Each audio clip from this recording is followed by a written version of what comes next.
Presented to see we are the two-man weave once again today.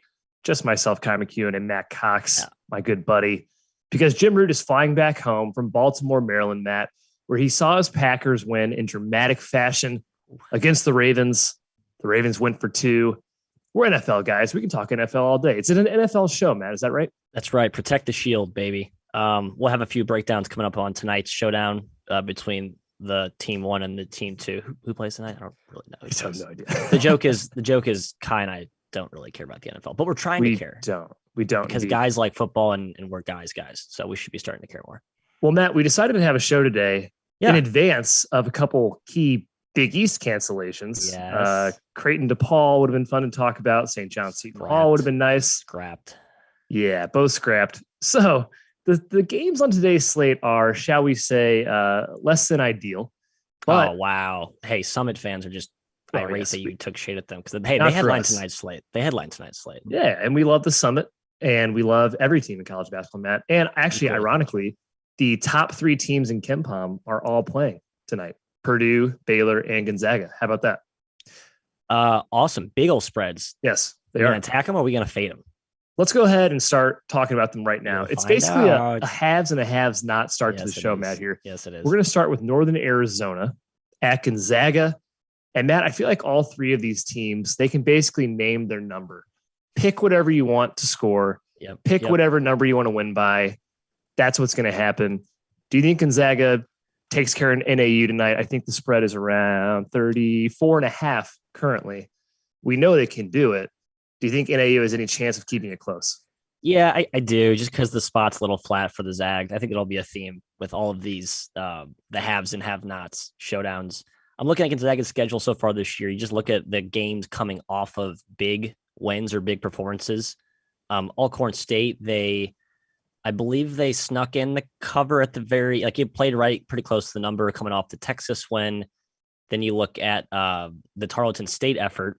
They won by 9, but Tarleton kept it really close throughout. That was coming off the Duke game. That was a weird one. And then Merrimack, again played right around the number, 1 by 25, coming off the Alabama loss.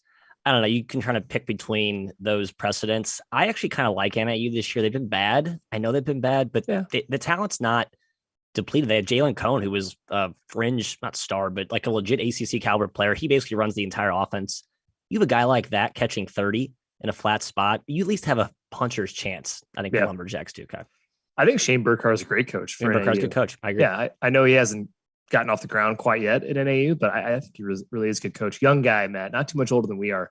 I don't know. I can't tell. I don't know if Gonzaga is even prone to being sleepy, so I hesitate to say sleepy spot for them. I feel like they're just too good. I kind of lean towards Gonzaga, but I'm not playing this one. The other 2 games, though, I am sort of have stronger leans towards a couple teams. So let's just talk about those right now instead. Let's do it. Alcorn State is the proper pronunciation. I heard on a telecast one time. They are playing at Baylor. Now, they've played recently. Last year, Baylor won the championship, of course. Alcorn lost by 31, Matt, in that game. But at one point, midway through the second, Baylor was up 80-36. So they're 44. Kind of a gross little backdoor. Like Baylor just sort of, took their foot off the gas completely. They were playing with their food a little bit. Alcorn, to their credit this year, only have 1 loss by over 30. That was Houston. They've played good teams fairly close this year. We've talked about the MEAC/SWAC revival this season, about playing better in non-conference. I don't know if this one is one of those games they can hang around. I think Baylor's just that good. I tend to think Baylor blows them out, covers this 34.5 point spread right now at BetRivers. Yeah, I don't have a strong take here. Again, I know Alcorn's down a few players last game. They lost to Tulsa by 21. They played Wichita 2 days before, basically exact same score. They're in like the Texas broader, Midwest area there. So it's not like some massive cross-country road trip with 3 days off. So, there's not a terrible, dire rest, weary situation here for the Braves. And again, this is an Alcorn State team that we've sort of called Prairie View Light. Coached by Landon Bussey, former longtime assistant at Prairie View. And Prairie View's been a really, really feisty dog, save a couple of head-scratching performances. So I think there has that DNA. You mentioned the precedent when they played Baylor close last year. I think this one, like the NAU thing, ends up kind of hovering around the spread late in the game. So I don't know. Both these first 2 are stayaways for me. Pretty hard. they're doing something interesting ALCORN this year. And I'm not, I'll look at it. I have the stats right here for Bussy. No, he's kind of changed this year. They're playing at one of the slowest tempos in the country. So he's kind of said, okay, I know I can't run with these power teams. I'm just going to slam on the brakes, play a slow tempo, eat clock. And that's obviously very smart. Very wise. Agree. Most slow major teams should be doing that. So actually most of their games are playing under 70 possessions. I don't think Baylor's like inclined to run this up necessarily. So maybe ALCORN is the correct side here. I put a little bit something on Baylor just in case, man. I just think they can blow them out. Yeah, I kind of agree. All right, this next one, even more strong take from me, which is still kind of mild. Incarnate Word is going to Purdue. This spread is the biggest one of the night. It's up 38, minus 38 right now. Purdue, absolutely huge spread. Matt, I think it's warranted. I think the Boilers crush them. They're the best offense in the country, playing the second worst defense in the country. It's going to be a bloodbath on the boards. I think Incarnate Word gets one shot max down the floor every single time. And they shot literally 20 for 70 against Rice in their last outing. It was horrific. Absolutely terrible. Obviously an aberration a little bit there. No team is that poor, but Purdue's amazing. Jim Root in the chat says Purdue by 60. I agree. I think Purdue wins this game by 40 or 50 and covers 38. In fact, it's my best bet. I think you probably have the winner there. This is just an astronomical line, in my opinion. I don't understand why Incarnate Word's been so bad. I think injuries have been the culprit behind there, but this team has been competitive the last 2 years under, by the way, former Matt Painter assistant. So I think that has a play in tonight's handicap. I don't know if it's like a Painter wants to take it easy on his former mentee, but you can maybe see a situation where Purdue's not like, they're basically playing Edey or Williams 10 minutes each and the rest of those guys second half with the break looming, Christmas and the holidays coming up. And Incarnate Word is healthier than they've been this season.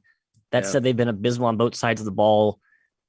I don't know. I'm trying to find a reason to take 39. I'm looking at the other like massive spread this season. Duke was laying 36 against South Carolina State. Yeah. I think South Carolina State's better than they've been a better team so far. I agree. So I think Purdue's better than Duke.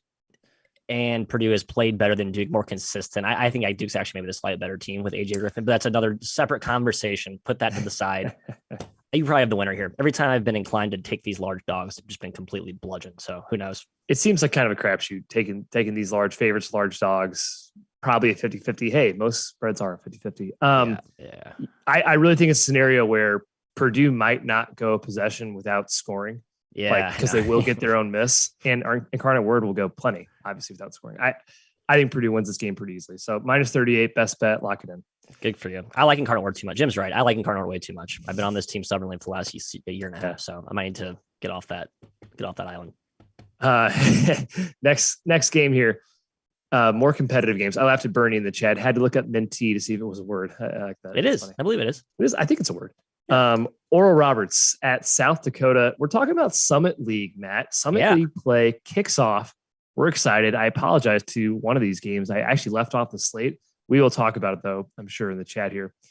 Oral Roberts, last year, Matt, went to South Dakota. They played one time last year. Yep. South Dakota won by 2. This feels like a situation where Oral Roberts just has another gear that South Dakota doesn't quite have, but conference play is weird. It's on the road. Where do you see this game? So looking at that matchup, that box score is basically a Max Asmus versus AJ Plitzelwhite, heavyweight bout. Plitzelwhite had 37, Asmus had 36. So look at these rosters compared from last year to this. ORU basically the same team, sans Kevin O'Banner, obviously a really critical piece, but it's a lot of the same makeup. I don't think they're much worse than what we saw last season. In general, I have this Oral Roberts team tagged as a sort of a buy low at the beginning of conference play. It reminds me of the 2020 Colgate team coming off the awesome tournament year where they almost beat Tennessee and they walk through the non-conference. They sort of read their plus clippings a little bit too much, haven't been as dominant maybe as we thought so far in the non-conference. I think they're going to turn it on this year. And I think South Dakota is just not the same team. And the fact that they played the Todd Lee offense last year only once, it's a complicated offense to prepare for first time you see it. I think at least you have one game under your belt to bake into your scouting report. A lot here points to the Eagles on the road. And I took them as my best bet. So short slate, options are limited, but I'm taking them even at -4. Yeah. Early money's been pouncing on the Golden Eagles as well. I think anything up to 5 even would be a good value player. South Dakota State was a team South Dakota. that was not South Dakota, excuse me. Thank you. The Coyotes, Matt. I don't believe they say Coyotes. I think they say Coyotes. A team that I was enjoying fading earlier in the year. They've kind of figured it out. And that's a lot of credit to Todd Lee. I think he's a fantastic coach. This worries me a little bit at home. They've played much better at home. In fact, their only 4 losses are on the road. They're undefeated at home currently. I think it's a different kind of environment. It's a good home court. A little bit nervous here about 4 points, but I wish you luck in your best bet. Thank you. Yeah, all the summits have pretty good home courts, so you kind of have to respect. Makes sense. It's a pretty tough travel, spread out. Yeah, geographically sprawled. Right. Airports can't be close to some of these places. All right, chat mob, and you know what? I think we only have one in the mob here. St. Thomas, Nebraska, Omaha, Matt. Yeah. 2 teams that are basically, and we say this phrase a lot, I've noticed, whack-a-mole. Yes. 2 teams that are hard to figure out. Both teams, I believe, St. Thomas 4-4 against the spread. Omaha is actually like 4-6 against the spread, which is the most crazy stat ever, considering they've already started 6 different starting lineups in 11 games because of all these injuries. 13 guys in their team have played over 3 games each. 12 guys have played over 6 games. It's basically whoever they have available, they're thrown in the lineup because they have so many guys in and out. And St. Thomas, Matt, to their credit, they can do one thing really well, and it's play offense. Johnny Tower is a master on the offensive end. How else can you explain getting a bunch of D3 guys to not only be competitive, but win basketball games at the D1 level? It's incredible. I do lean their way tonight, the Tommies, in their first ever conference game in Division I. I can't make any definitive take on this game until you know who's playing, and you just don't know who's going to show up for Omaha. It sounds like a lot of these guys were close to returning. It reads like they've actually been dressed for a couple of these games and they just haven't played. So I feel bad for Darren Hansen. He had the same issue last year with a bunch of guys in and out of the lineup all year, and they were sort of a disaster. It's been deja vu a lot this season.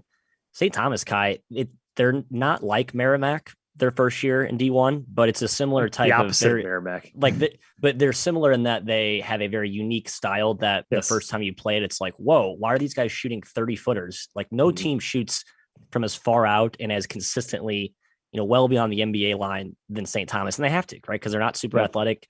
But it's also kind of part of their offense. They live and die by the 3 ball. They can't stop a nosebleed inside. The question is, can Omaha exploit that? And if we knew Isaiah Porter Chandler was playing tonight, maybe I'd be inclined to go against you on that one. But man, I don't know. I just cannot touch Omaha until you have some sort of roster solidification there. Yeah, I can't touch or fade either of these teams because I can't figure them out. But St. Thomas, 55% of their shots come from 3. And they're a top 10 team in turnover rate. Like they do not turn the ball over. Anders Nelson, he's the guy. He's a top 10 usage guy in the country, something like that. Incredible this year, what they've been doing. You know what? Go Tommies. I'm just rooting for the Tommies in general. I am too. I want them to have a good year. Second D1 team from Minnesota. Why not? Also worth noting, their pseudo big guy, Parker Borglund. I think he's been out for a while. Been out for the last 4 games. They've been pretty well without him. I just think that's going to catch up to him, man. They have no size, and he's one of the only dudes who is semi big. I think 6'6", but they're mostly like 6 foot to 6'6" dudes. It's very D3 roster-esque. Well, there you go. It is D3. Matt, one more the chat map here. Delaware State is going to Wagner.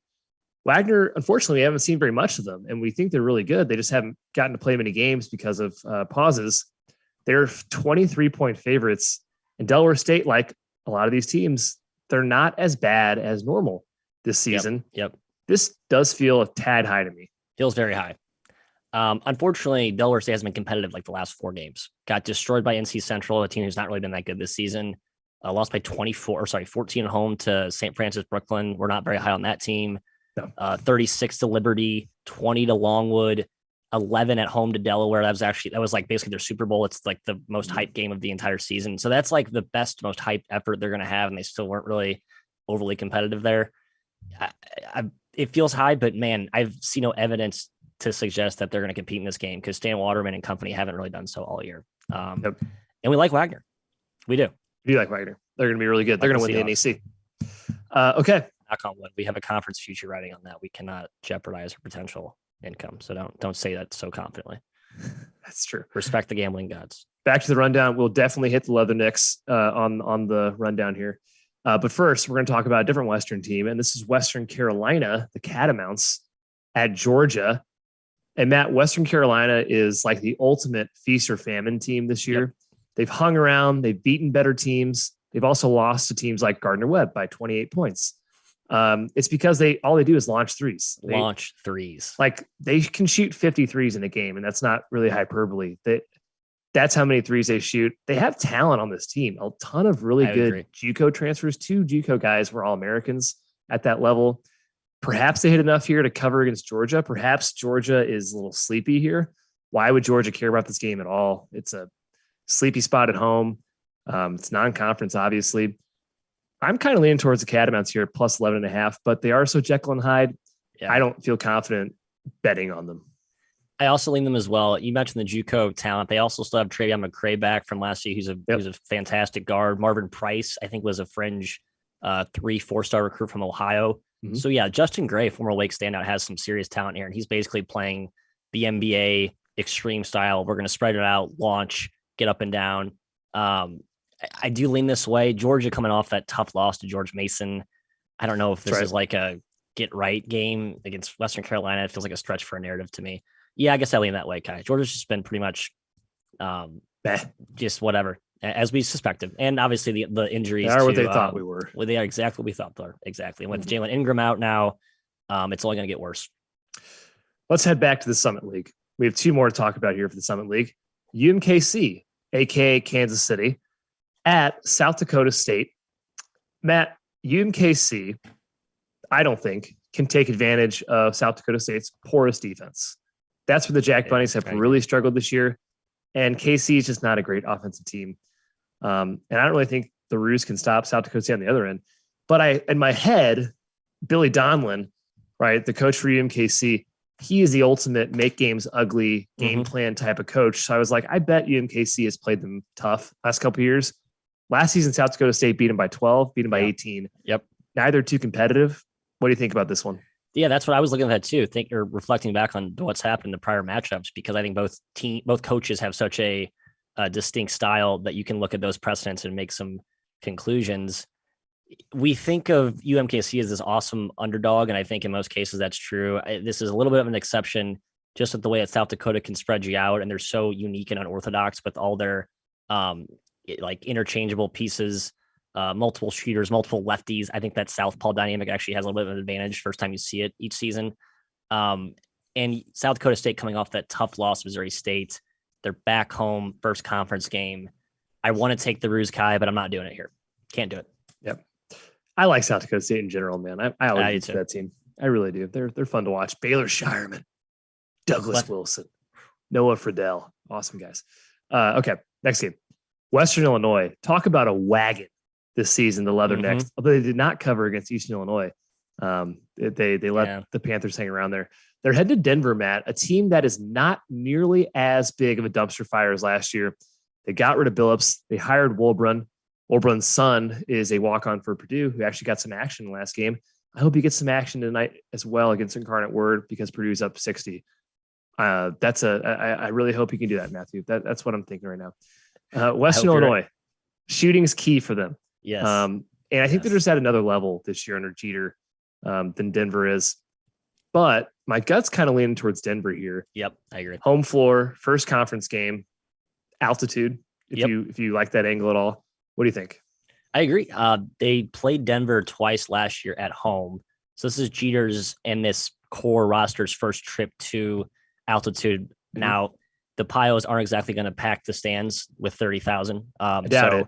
Yeah, it's the home court is basically strictly limited to travel and altitude. There will be no home juice in that building. Sorry, Pios just haven't been good enough to really warrant that lately. Kind of with you. I just think the spread's a little bit too high.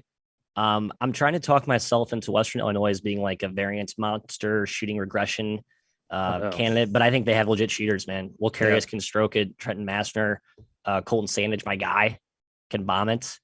But Denver's got some athletes. I think they play hard. It's one thing I watched Denver this year compared to the years past under Billups. They actually like give a crap and they compete, and that matters. A few times this year they've gotten down 15, 20 points. They've stormed back. The Air Force game comes to mind. So yeah, I think Denver will not go away here. I would tread lightly if you're looking to back the Western Illinois bandwagon freight train that is rolling right now. Yeah, I was looking at there we go. There's some spreads here. Western Illinois is 9-2 against the spread. Oh, excuse me, that's their overall record. Look at me being able to use the internet. I have it right here, I think. Let me see. Good, please do. Both teams are good against the spread, and I had this stat queued up here: 7-2 against the spread. Denver's 8-3 against the spread. Denver's 8-3. Two teams that have been covering a lot as a wagon. We tend to think WIU more of a wagon type of team, but Denver's sneaky this season. Don't sleep on the Pios. All right, last game of the rundown. I do see we have 2 more questions in the chat. That's fantastic. Eastern Michigan at Valparaiso. Man, I'm on Eastern Michigan every single game. The market is just consistently lower than I am on this team. Not too surprising, I suppose. I just think they've been a lot better this season. I agree. Understand Heath than most people thought they would be. With Noah Farrakhan in the lineup, they've covered more often than not. Those games they haven't covered, mostly he's been out of the lineup. He's very key for them, a transfer this year. But Matt Valpo is getting better. Kobe King back in the lineup. They're at full strength. They're a team that at least I kind of thought could compete near the top of the valley this season. 7.5, 8 points feels kind of high to me. I think EMU has a chance to keep it tight. I agree. The early money disagrees with us. It opened closer to 6. Now it's bet up to 8. I am tempted to ride along with you on this. Valpo coming off that loss to Charlotte last Saturday. EMU also had that 4 overtime win. Both teams have had plenty of time off. There's really no edge there from like a rest preparation standpoint. You're right, Kai. I'm looking at the cover splits right now. They're 6-3 against Denver this year. EMU did not cover against UC San Diego. Noah did not play in that game. They got blown out by DePaul. But basically every other game that they've been in. He played that one, I think. He did play, yeah. But that's a team different, multiple classes above. This is Valpo's more in the same ilk as EMU. I think they're a live dog here on the road. The question is, do they treat it like a throw it away type game? I know. Last game pre-conference. Valpo maybe a buy low because Kobe King's back in the mix. I don't know. A lot of conflicting forces here. I think you have the right side though. +8. The angles of week of holidays here, where we're going to a break soon. Does the road team not care as much? Does the home team not care as much in these non-con type situations, especially where it's like there's literally no eyes on this game. Right. Yep. No one's watching. It's tough to decide which one's the better one there. Okay. 2 questions from the chat mob, then we'll do best bets and wrap it on up. Manhattan and Charleston Southern. This is not at Charleston Southern. This is actually at the Citadel, Matthew. Yep. Citadel is hosting a tournament here. Manhattan, 8.5 point favorites. And sheesh, we're not used to seeing Manhattan as a near double-digit favorite against anybody. They have been better this year. Their offense has improved. Samir Stewart, key guy out last game for Manhattan. Not sure who's going to play this year. He's been on the team for 10 years. What do you think? I'm going to add a last-second secondary best bet on today's teeny tiny slate. I'm going Chuck South +8. And +8.5. You want it? +8.5. I'll take the hook. You want to give it to me? I'll take it. Thank you. Thank you, BetRivers, for providing that for me and our listeners and followers of sorts. Here's my handicap here, Kai. You have, I'm looking at KenPom right now.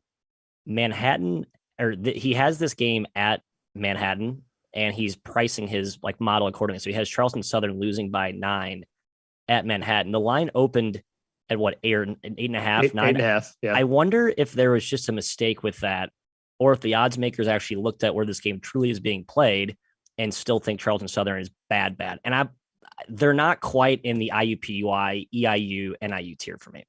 I think they're getting a little healthier. Maybe. They've been competitive. They were up on Tennessee State. They screwed me over and lost late. I just don't think Chuck Stout's that bad. And this game's basically in their backyard. Coming off a tough loss in Tennessee State. I like Chuck South +8. Boom. Secondary best bet. Add it. 8.5. 8.5. Wow. Good for you. Thank you. And the other game, Maryland Eastern Shore versus Charlotte. Yeah. Lakeshore Magazine points out Maryland Eastern Shore is 7-0 against the spread, and their cover margin is almost 14 insane. points per It's game. absolutely insane. They're not only covering, they're easily covering these games against a Charlotte team that is fine. I don't think they can really get away from anybody. Them as a big favorite kind of spooks me. I probably lean towards Eastern Shore here. Agree. It's the problem is that it's got bet down from 13 to 12. The expiration date on the Maryland Eastern Shore gravy train is probably soon approaching. Right. If you got your licks in early, you probably you did cash in. You actually have only cashed in. You haven't paid anything back. You've done nothing but covered, literally. But yeah, Kai, you said the key point there. Charlotte is a large favorite, not very appetizing, especially when they just went 15 rounds with Wake, almost had a chance to beat them. This screams like a deflating. Why are we playing this game after from Charlotte where Eastern Shore can hang around? I just wish I was getting like a few more points, like 14 or 15. I think 12 is a little low. Yeah, feels a little short. A little short. All right, let's do best bets. I got Jim's holstered here. We can end with his. Matt, remind the folks about your best bet. Last second ad, I got Charleston Southern plus 8.5. I will be taking that hook.